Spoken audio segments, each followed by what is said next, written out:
In May of 2023, we took a cruise on Holland America from Vancouver, British Columbia to Whittier, Alaska. Now, we aren't cruise experts. We've only taken one cruise prior to this one, and that was a Disney cruise over 20 years ago. So this is a novice cruiser's perspective on whether this cruise is worthy of the bucket list. A trip to Alaska really wasn't on our radar. We hadn't been thinking about going to Alaska, and it really came about because my wife and some of her best friends from college started planning this trip. So I got to enjoy the trip without doing all the hard work of planning it.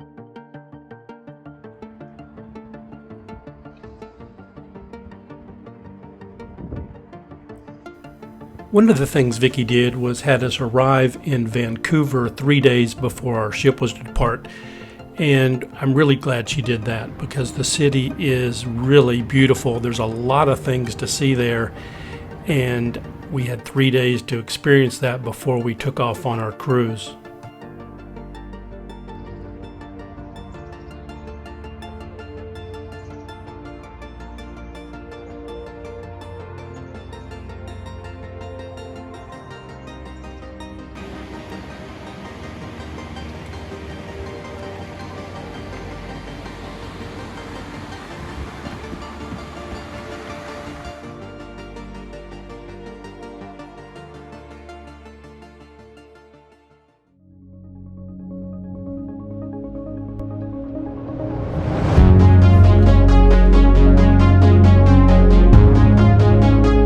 When we got on board and got into our stateroom, the beds were separated for some reason, and I accused Vicky of requesting that. But I asked them to put them together, and they did. And we enjoyed the stateroom, but most of all, we enjoyed the veranda, and we spent a lot of time out there.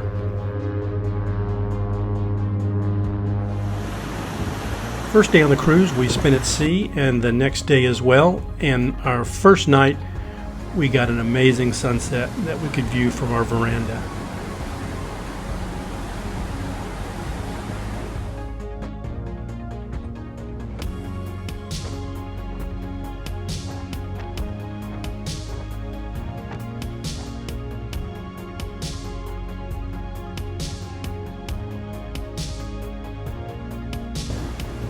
Vicky let them know in advance that it was our 27th anniversary, so these desserts popped up occasionally in our stateroom and at the dining room.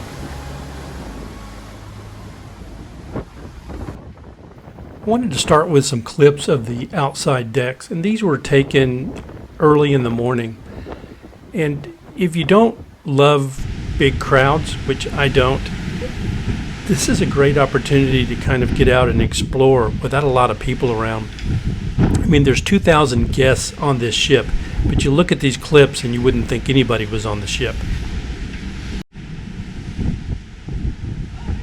You passed me earlier.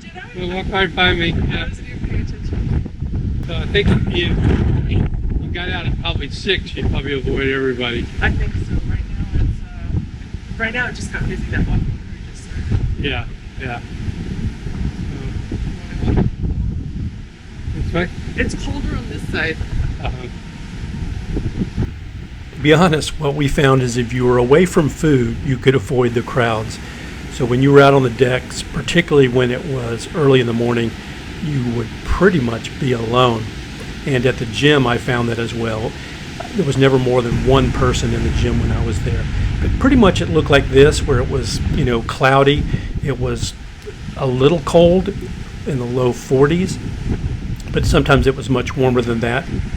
You can see that the decks were wet, and there was usually a little bit of drizzle. We never really had any hard rain, and sometimes you'd have some spray from the ocean.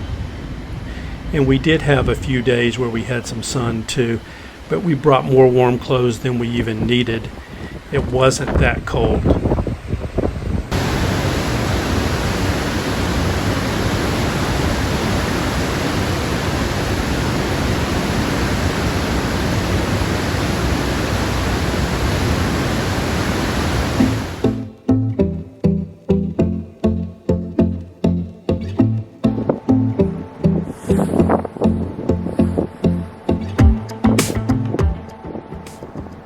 All the ports were beautiful with scenic mountain backdrops, but understandably they're geared towards the tourist industry, and you don't spend enough time there to get off the beaten path and experience everything they have to offer.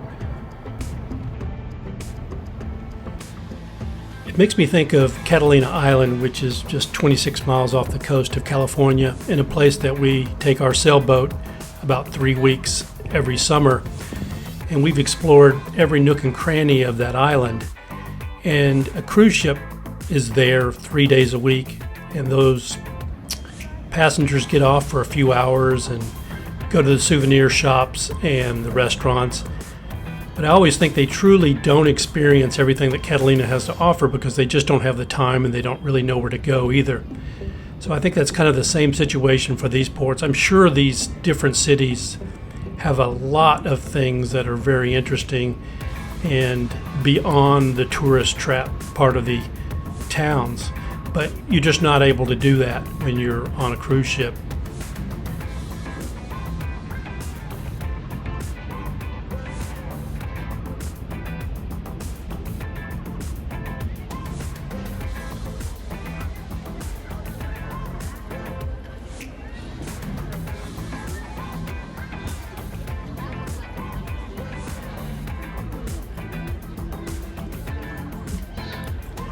Of course, there are a lot of excursions to choose from at each of the port cities, and the excursions allow you to get out and see a little more of the city.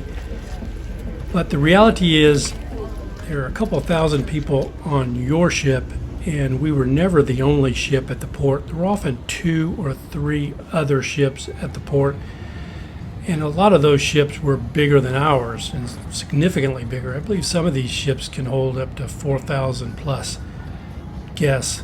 So the reality is there's a lot of people hitting the port city about the same time, and that's just the way it is. It's very busy.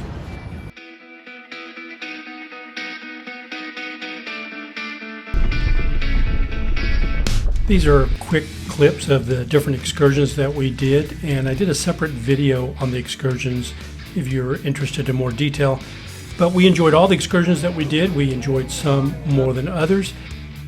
Excursions are highly structured and choreographed and kind of scripted. So it's not as if you have the solitude of being out doing your own thing. But there's a lot of different excursions, so there's really something for everyone.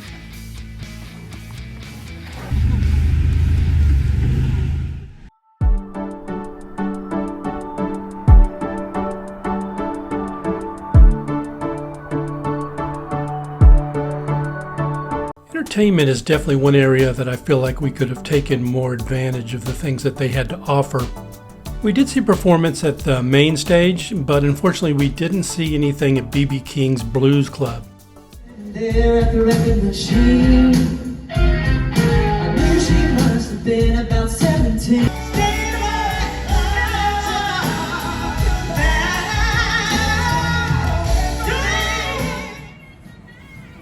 Our group did go to Billboard Onboard several times to play trivia competitions, and that was a lot of fun.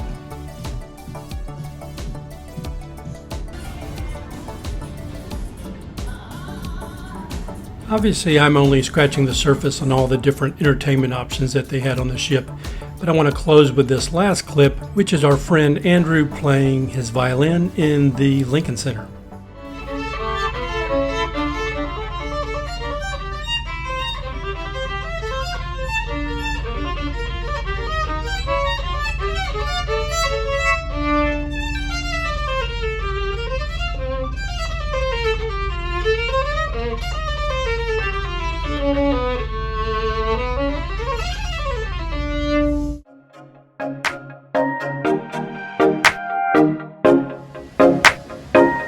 This is the Lido pool on deck 9, the Lido deck, and it's heated and there's a roof when it's closed, but they can open up the roof as well, and not a lot of people using it the entire time we were there.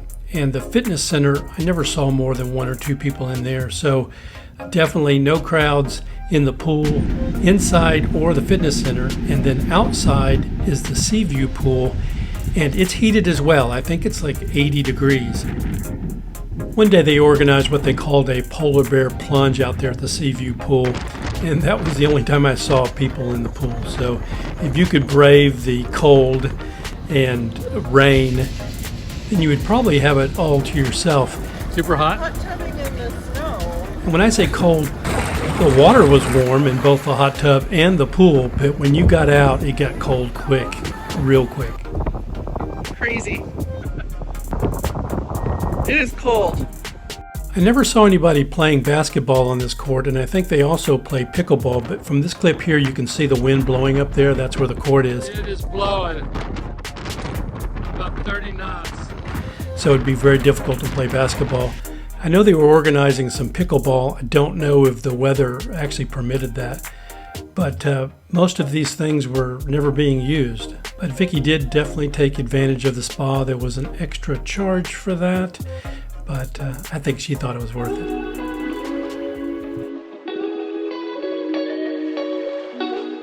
This is right before dinner in the dining room, and this is as dressed up as we got the whole trip. And we really did like the dining room. I think it was standout in terms of the quality of food that you got, and the atmosphere was really nice as well. The meals in the dining room were included in the cruise, unless you were going to have a couple of the specialty items each night would be an extra charge. For example, if you're going to have lobster. We thought the food and service was exceptional. Canaletto was one of the specialty extra charge restaurants, and I will say that we thought it was worth it. We thought it was really exceptional, and the service here was fantastic, as it was in the dining room and really everywhere on the ship. I should mention, other than coffee and tea, the drinks aren't included, so sodas and alcohol are extra, and Holland America offers a lot of different drink packages, and you could do your own separate video just on the drink packages. We had the signature package, which allowed you, I think, 15 drinks a day, and it allowed alcohol at a certain price point. I think all the alcohol that we saw was under that dollar amount, so everything that we drank was included in our signature package.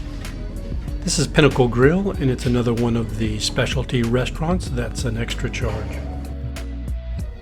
I'm on my way to the doctor here after hyperextending my knee, so I didn't make the Tamarind restaurant. It was a specialty restaurant as well, but Vicky and our friends did, and they really enjoyed it. The dive-in grill on the Lido deck next to the pool was really good. Had some great hamburgers and hot dogs. This next clip is of the Lido market on the Lido deck, and this food is also included in your package. But I didn't find it very impressive, frankly. It was either passable or disappointing. They had several different food stations. They had salad stations, sushi, a variety of food. I should say that this was my go-to place for coffee and cookies. Cookies were pretty good. Room service was included unless you ordered specific items from either Tamarind Restaurant or Pinnacle Grill.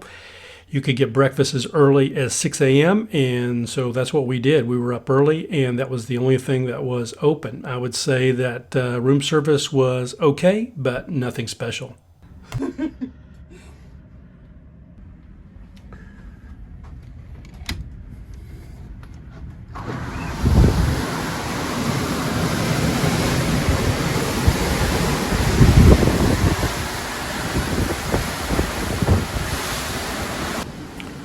What about the seas? Well, by and large, I would say we had really smooth sailing. Nothing you could think of as rough seas, except for one day we had over 30 knots of wind, and we had some pretty big swells. It's hard to tell from deck 5 where we were, but I would say they were between 7 and 10 feet at least.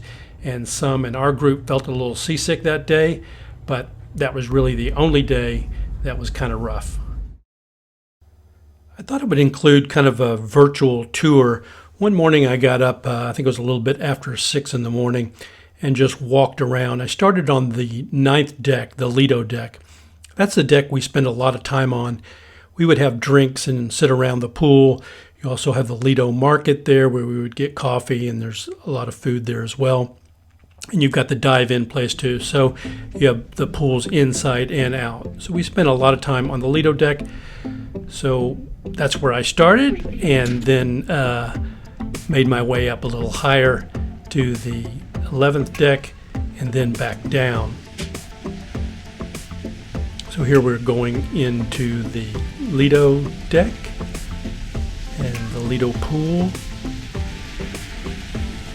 And you can see that the glass roof is closed, but it was open sometimes during the day.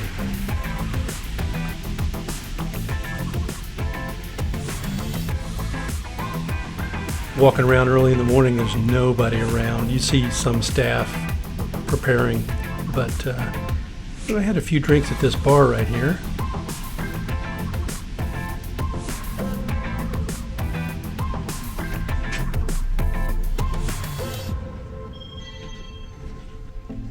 And here is Lido Market.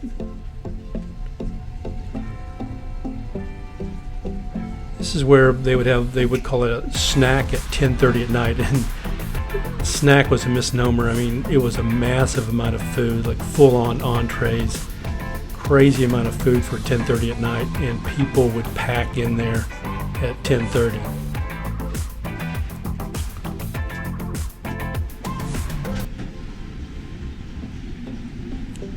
Here's the Seaview Pool, and that's the pizza, New York pizza. We did get pizza once, and it was pretty good. This is kind of a rough day. You can see the sea state out there. We got some pretty good swells. It was drizzling a little bit. I think this is the same day that I took the plunge. Here's the Seaview Pool, and it's heated. It's about 80 degrees. So it's raining a little bit when I shot this outside. There's nobody around. So now the 11th deck, and my wife spent more time up there than I did. They had something called the Crow's Nest, and pretty nice seating area up there. And Tamarin Bar and restaurant that I didn't go to, but Vicky did. And the sports courts. So we're walking up to the 11th floor. Hopefully, hopefully that doesn't make you give you vertigo. So there's a Crow's Nest. It was pretty nice, and you had a pretty good view off the bow. Saw a lot of people in here playing table games, cards, things like that. That screen gave you information about how fast the ship was going and what the wind speed was.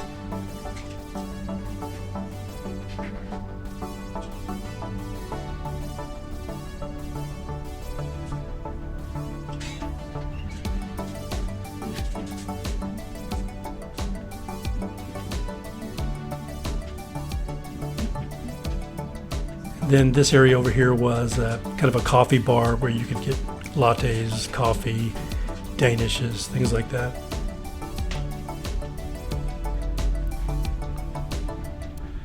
So now we're going to head down. And so mainly to me, everything was pretty much going on the 9th floor, 11th floor, 3rd floor, and 2nd floor. And the other floors are mainly just staterooms, though there is a bar or two, I think, on those floors. But we spent almost all our time on 9, 11, 3, and 2, and that's kind of the order that I'm doing this in.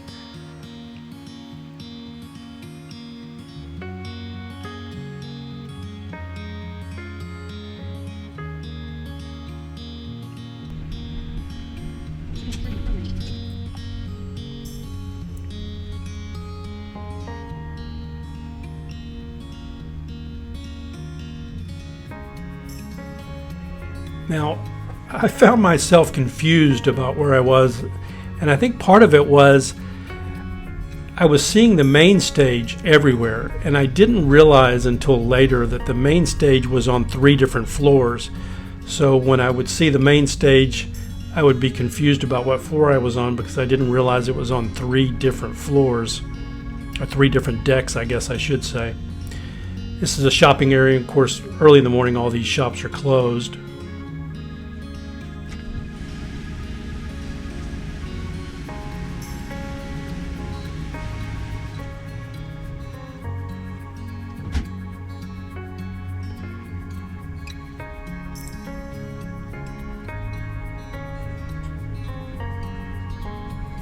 And this bar area was really nice. We did have a drink or two in there.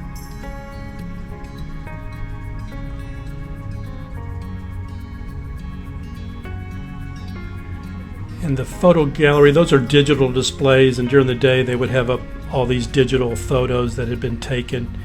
Here's the dining room, and at first too, I didn't realize that the dining room was on 2 different floors. So I think the fact that the dining room was on 2 floors, the main stage was on 3 different floors / decks, kind of confused me, but maybe I'm just easily confused.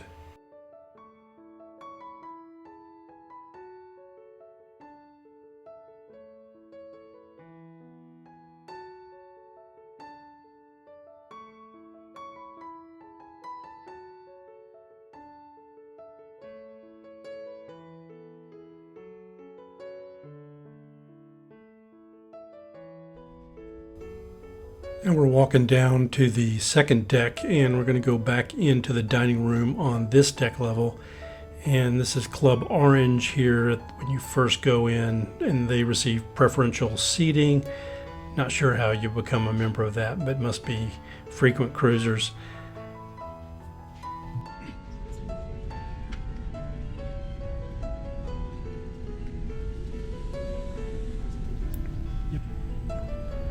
And Lincoln Center, this is where our friend performed on his violin.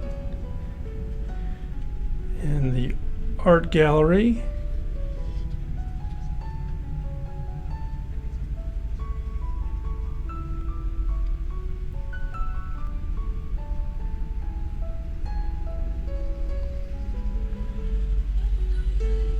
Pinnacle Bar and Pinnacle Grill. We did not go to either one of those. And the Pinnacle Grill was extra charge that was not included in the cruise. That atrium is beautiful.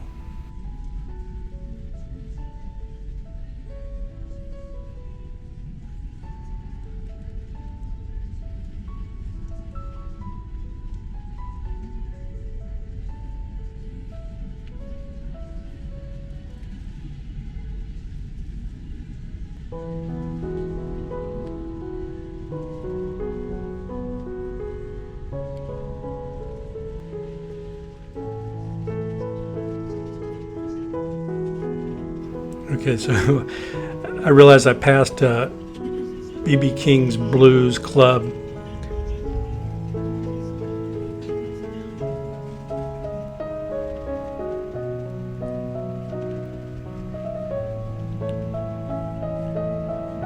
And we did spend a lot of time here at Billboard Onboard. We had trivia, and our group would have a team of, I think, maybe 6 people. Might have been the limit. And then you competed with other trivia teams. We never won, but it was fun.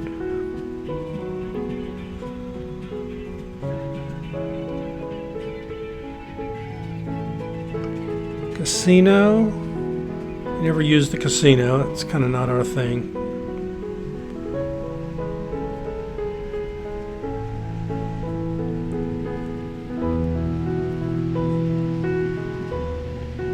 You can see the sea out there, man. It is raging. That's the day that was really rough.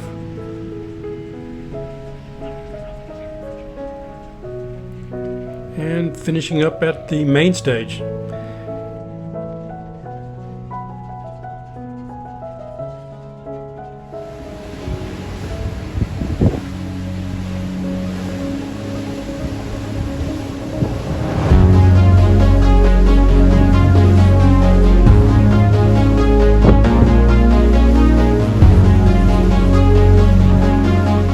This is Glacier Bay, and without question, to me, this made this trip worthy of being on the bucket list. If there was nothing else, and this is the only thing that you did, was go to Glacier Bay, I think it's worth it. It was amazing. And we spent the whole day there, and it's something that I'll never forget. It was indescribable, and that day was so full of excitement, and there was so much to see that, you know, for an older person, it felt like you were a kid. I mean, it was a really exciting day. This, in and of itself, makes it worth going to Alaska.